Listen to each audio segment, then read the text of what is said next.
Very pleased to be joined here at SB Nation by the one and only, the internationally famous, the world renowned. She's going to be a part of Marvel's Phase 5 or whatever they're working on these days. It is Olympian gold medalist. The accolades go on and on and on. Speed skater Erin Jackson. Erin, thank you so much for taking the time to join us.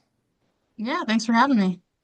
What have the last couple of weeks been like for you as you've, I don't want to say calmed down or chilled out, but I imagine there is a come down from, and even a reacclimation period in terms of getting back to more normal day-to-day life for you. Yeah, I haven't been able to do that quite yet. I'm actually in the Netherlands right now because our season isn't over. So, yeah, there is definitely a bit of a come down after the Olympics, but we have to come right back up and, get ready to compete again. So, yeah, I'll be competing in a couple of days, over in the Netherlands. We have the World Sprint Championships. But yeah, it's been really fun. I really love spending time out here and, yeah, looking forward to it. I imagine that your phone app, whatever phone you have, like your alarms and your time zones and stuff have to be like a mess. Like just from all the places you travel to, like you've got to have a just litany of different ones like set up and you probably lose track of where you are literally throughout the entire planet. Yeah, for sure. Most days I don't even know what day it is. Well, it's Tuesday, the day we're speaking. Just, if I can help you, you know what I mean? You've done so much to help our country. You know what I mean? If I can do a little bit.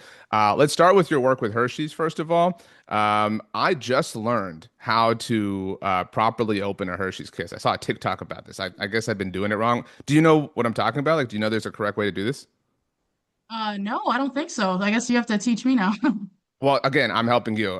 So, Yeah. really, we're equal footing here. You've brought our Yes. country all sorts of glory. Now I'm bringing this. Apparently, you're supposed to pull the little tab and then kind of Mhm. pull it down, and it tears the wrapper like in half, and then you just pull the little halves off. I think most people just Oh, like, okay. pick the whole thing apart from the top, and that's you're not Hmm. supposed to do that. The little thread is there for a reason, is what I learned. Interesting. All right, good to know. Thank you. But what is it? So that's my work with Hershey's. What's your work with Hershey's? Yeah, we actually did a campaign called Happiness is the Real Gold. And it's one that really resonates with me, just keeping in mind, like keeping everything in perspective that, the people around you, they're going to love you and support you regardless of how you perform, because what they really want for you is to be happy.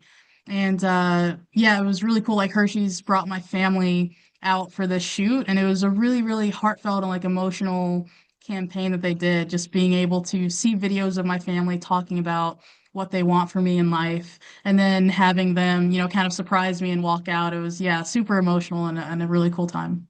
That's wonderful. Well, shout out to Hershey's. And this is very cool because I cover a lot of sports and I cover football a lot. And it's such a team sport and there's lots of pros and cons of things like that. But I think when it comes to individual sports, you're so isolated and you're so on your own at times. And so how do you balance that? Like when you're in the middle of your season, when you're competing in the Olympics, whatever the case may be, how do you balance focusing on your own individual goals and efforts and wants and wishes while also balancing being a part of your family group and whatever's going on in your family at that point in time, like I imagine it's hard to step into individual competition and focus completely on yourself when you love your family so much, obviously.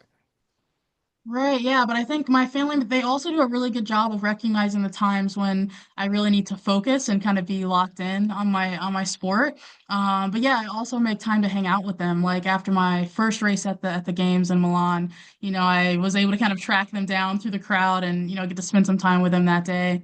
And then after my second race, I didn't have any more obligations, so I spent the whole night with them, got to hang out with them, kind of like the rest of their time there. And yeah, it's really cool having them. And yeah, it definitely can be hard, like splitting your time between, really being locked in and focused and then also making time for family. But yeah, it's a collaboration, and I think we work it out really well.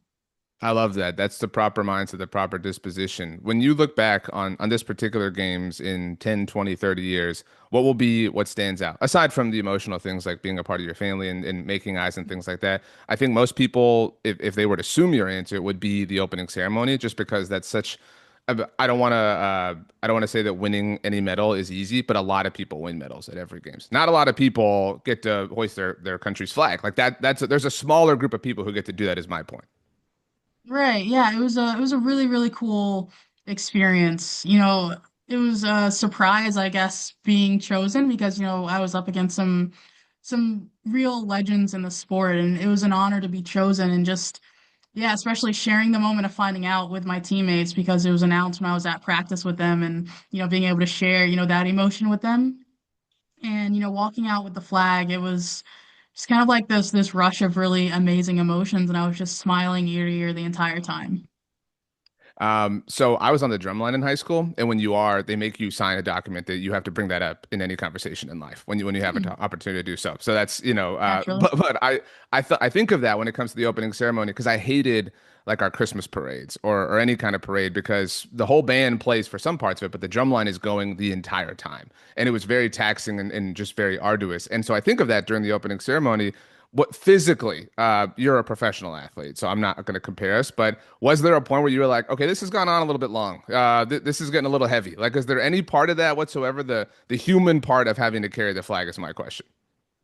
Right. So I thought that I would feel that because Okay. we spent most of our time was spent staging, kind of like behind the scenes, walking up to the venue. And yeah, so we spent a few hours in staging and carrying the flag then. I was like, this thing is really heavy. Like this is going to be hard to hold it up and wave it the whole time. But when I was actually in the moment, I'd never even thought about it. It was just kind of like pure joy the whole time. And yeah, didn't even feel the pain in my arms. Yeah, pure joy, pure adrenaline, some would say, perhaps, but that's good to know. It's good to know that my assumption wasn't out of nowhere. So, you made me feel a little bit better in that sense. As you look Mhm. forward to 2026, I always am curious because you all do have individual sports and individual seasons and things that are happening independent of the games. What is it like to just pause and then to come back? You leave one world and it's a massive world, and then you come back to your own massive world. How do you even balance that mentally as you deal with, again, different circumstances, different variables that are applicable to your season that weren't relevant to the games, obviously? Right, yeah. So are you talking about just, going from the high of the games to kind of like next steps? I'm talking about like different competitions because I think about this a lot, even with soccer, right? How players leave their club teams to go play for their countries or whatever international competitions are going on. And that's what you just experienced. Like there's you, I mean, I don't know what mental space, different things take up that are relevant to your season that aren't relevant to the games. They're different competitions if that makes sense. So how do you leave one and plant in another and then come out of the one that you planted in just to come back to where you were initially? That's got to be difficult as a competitor. Yeah, definitely. I mean, there is a really big like high of being at the Olympics and then a bit of a come down. But then, we're at the next competition after the game, so we have to kind of bring everything back up to get ready to compete again. But I mean, with my sport, it's a very pure sport. Like you go out there and you're in a race against time. So yeah, I feel like that one's maybe a little bit easier to come back to versus one that takes like a bit more strategy. But yeah, we just, get right back into it and we're ready to go again. That's interesting. Okay, last couple for you here. When you are competing, is there any point, because this is your job, the same way that, my job is typing on my computer.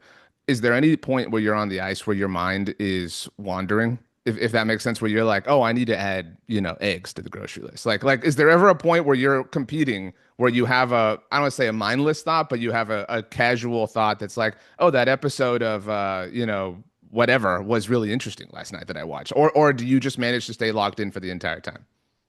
Yeah, I'm normally pretty locked in during the race. Like during training, for sure, I can have some wandering thoughts, but during a race, it's normally thinking about my different cues and like technical Right. things that I want to like really drive for my races.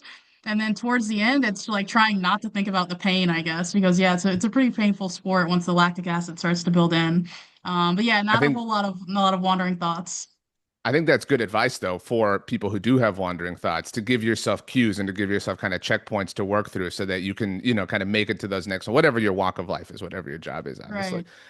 Right. You also travel a lot, and I'm always curious about this particular subject. What are you watching? Like, what's your practice? Like, are you downloading shows for planes and things like that? Like, are you allowing yourself any free, you have to have free time. You have to have normal time, but like, what are your shows that you're into as you're competing for the world's highest honors? Right. I don't really download shows anymore to watch on the plane. I just kind of go with the grab bag of what they have available. Like I'll just flip I through love that. the back of the seat cinema and find something to watch there. And then once I'm, at the competitions, we spend a lot of our time together as a team playing card games actually. So we'll hang out, between meals and just yeah, just like spend time together and play random card games. So this competition is actually we have a bit of a smaller group here and everyone's, tired from the Olympics, so we are spending a bit more time alone. And I've watched a couple movies for this competition, but yeah, for the most part we're hanging out together. Excellent. Well, Aaron, thank you so much for the time. As one Florida Gator to another, you've done our school very, very, very proud. So thank you for all you've done for Gator Nation and for the United States, and best of luck across the rest of 2026. Thank you so much.